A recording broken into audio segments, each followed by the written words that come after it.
Bon, ben me revoilà un an après. Désolé, j'ai pas mis mon pyjama cette fois-ci. J'ai décidé de refaire une vidéo pour dire un peu où j'en suis, comment j'ai évolué, et puis pour répondre aux nombreuses personnes qui m'ont contacté. J'ai trouvé ça sympa, mais j'ai trouvé ça un peu abusé de voir le nombre de gens qui souffrent des acouphènes. Ouais. Comment je vais? D'abord, j'ai décidé de faire cette vidéo aujourd'hui parce que la semaine dernière, j'ai eu mon doctorat en sciences de la matière. Et je trouve ça assez sympa de montrer qu'on est capable encore d'accomplir des trucs malgré les acouphènes.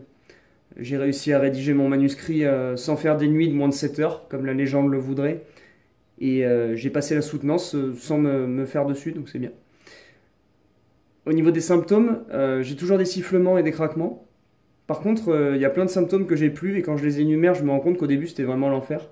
J'ai plus de migraine, comme on pouvait avoir souvent au départ. J'ai plus d'otalgie, ces petits pincements dans les tympans qu'on peut avoir, assez douloureux. Et puis, je peux pas parler d'hyperacousie puisque je sors, je peux faire ma vaisselle. Donc, je vais pas parler d'hyperacousie, ouais. Et puis, plus d'oreilles bouchées, comme on peut avoir. Au niveau de la vie, j'ai appris à me battre. Je suis beaucoup moins stressé comme garçon, ce qui m'aide dans ma vie et dans mon travail. Et puis, j'apprécie la vie. Au niveau des loisirs, je peux aller au ski, je peux aller à la plage, je peux me baigner sous l'eau. Je peux voyager, je prends l'avion, prendre les transports en commun, faire des longs trajets en voiture, aller au restaurant, aller dans des bars. Donc ça, c'est très bien. Il y a encore des choses que j'arrive pas à faire, mais ça vient du fait qu'au départ, je suis pas tombé sur les bonnes personnes et donc je suis très vite retourné en boîte malgré le trauma sonore. Donc j'arrive toujours pas à aller au cinéma, j'arrive pas à aller à un mariage, je suis allé à un mariage avec des bouchons 6 mois après le trauma sonore. Et quand il y a eu le DJ le soir, j'ai pas senti de problème, mais pourtant j'ai empiré mes acouphènes. Bon, j'arrive toujours pas à aller plus d'une mi-temps dans un stade de foot. Donc ça dépend que de moi et ça veut pas dire que ce sera le cas de tout le monde. Alors pour revenir sur le premier mois, communément appelé mois de l'enfer, c'est le mois où le cerveau ne fait pas qu'entendre l'acouphène, mais il écoute. On a l'impression qu'il n'y a que ça qui compte et que autour de nous, il y a plus rien. Déjà après le trauma sonore, l'important c'est donc d'avoir des corticoïdes dans les 48 heures. J'ai rencontré une infirmière qui travaille dans l'armée et qui m'a dit que le protocole c'est dans les 8 heures d'avoir une perfusion de corticoïdes. Donc je ne sais pas ce qui se passe si on demande une perfusion de corticoïdes quand on arrive aux urgences, mais apparemment la procédure ce serait ça pour les militaires. Ensuite, moi de l'enfer parce qu'on ne dort pas la nuit, parce que le cerveau il peut pas se permettre de dormir alors qu'il entend ça en permanence. Et pour moi c'est important, comme je l'avais dit, de prendre des somnifères pendant 2 semaines et de diminuer progressivement pour éviter la fatigue et donc le cercle vicieux de je suis crevé, j'espère que je vais dormir ce soir, et puis je dors pas et donc ma journée elle sert à rien, etc. Ensuite, c'est important au départ de comprendre l'acouphène. Ça aide beaucoup de personnes apparemment de déjà comprendre un peu physiquement ce qui se passe et de comprendre que c'est pas une maladie et qu'on va pas en mourir. Ensuite, de se protéger comme je l'avais dit, enfin du moins d'éviter de faire des conneries pendant au moins 2 mois. Ouais, 2 mois c'est bien. Pour ne pas justement faire comme moi et se retrouver en boîte au bout d'une semaine, se retrouver dans un bar dansant au bout de 3 semaines. Parce que même avec des bouchons, c'est comme ce qu'on fait une entorse de la cheville. On a beau ne plus avoir mal à la cheville, elle est super fragile et le moindre faux mouvement, on pourrait se refaire mal. Donc c'est un peu le même principe. Au niveau un peu maintenant médicamenteux, ce qui est intéressant à faire, c'est une cure de magnésium, une cure de vitamine B12, de ginkgo biloba aussi, qui peuvent permettre de venir oxygéner un peu les cellules ciliées de l'oreille qui sont abîmées.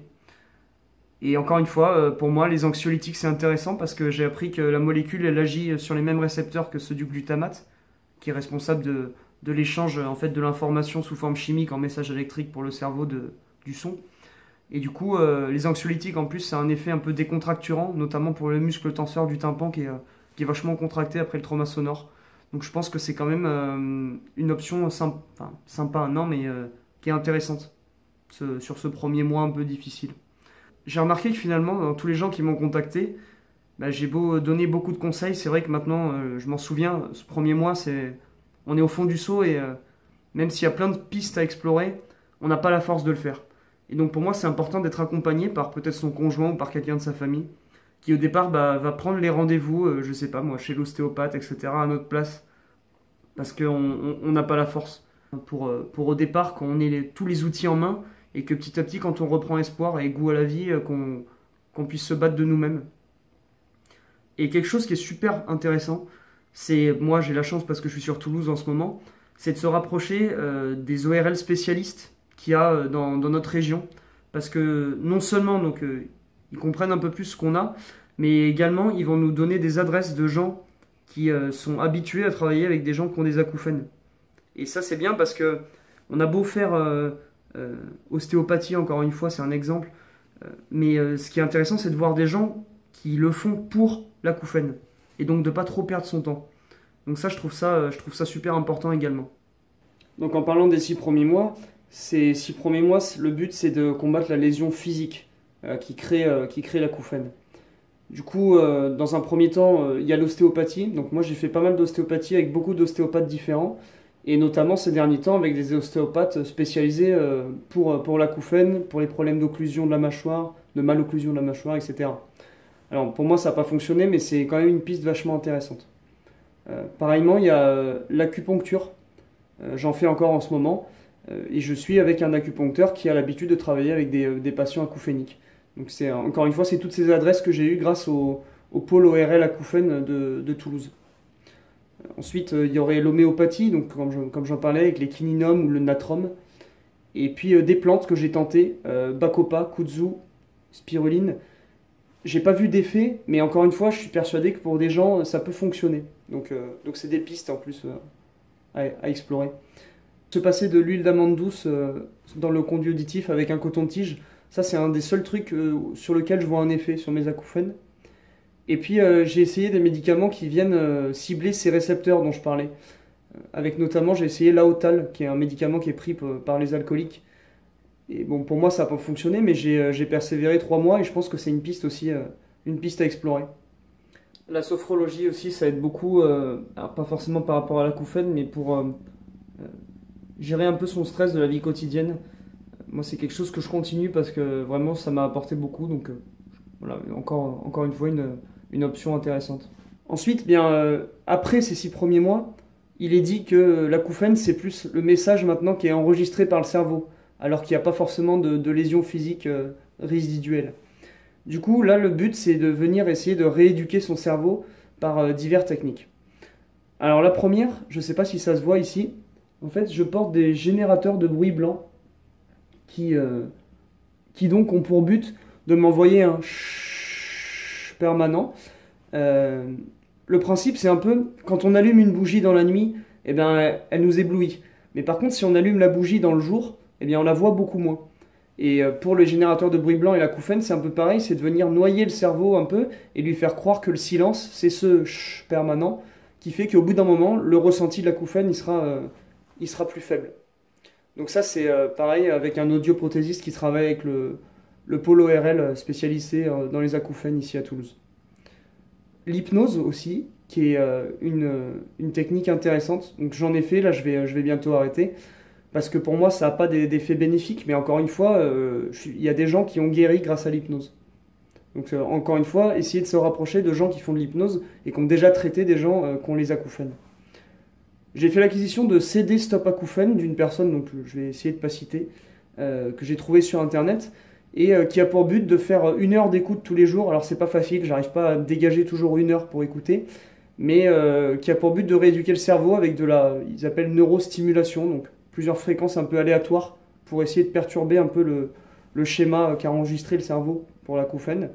Et puis, encore une fois, des écoutes de bruit blanc et de sons qui varient d'un côté à l'autre et qui produisent un espèce de massage des muscles tenseurs du tympan qui est plutôt agréable.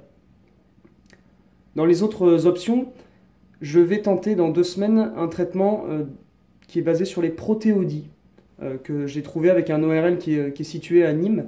Le but ici, c'est d'écouter sur une clé USB donc des fichiers qui contiennent des notes de musique qui ont pour but d'inhiber ou d'activer la libération de certaines protéines, dont le glutamate, dans le cerveau.